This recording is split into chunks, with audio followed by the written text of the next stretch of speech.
আজ যেন মানুষের ঢল নেমেছে মনু মিয়ার বাড়িতে। আশপাশের 10 গ্রাম তো বটেই, এমনকি দূর দূরান্ত থেকেও মানুষজন ছুটে এসেছেন অতি সাধারণ এই ব্যক্তির জানাজার নামাজে।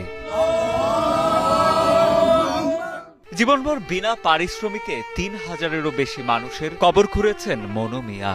সবার ভালোবাসায় সিক্ত হয়ে আজ তিনি নিজেই শায়িত হলেন কবরে। কিশোরগঞ্জের ইটনা উপজেলার জয়সিদ্ধি আলগাপাড়া গ্রামের সত্তর্ধ মনু মিয়া, যার কাজই ছিল বিনা পারিশ্রমিকে মানুষের কবর খোঁড়া। 73 বছরের জীবনে মোট 3057 জনের কবর খোঁড়েন তিনি।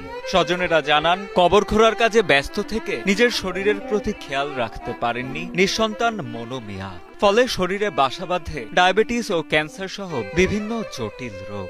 শারীরিক অবস্থার অবনতি হলে গত 14 মে তাকে ঢাকার একটি হাসপাতালে ভর্তি করানো হয়।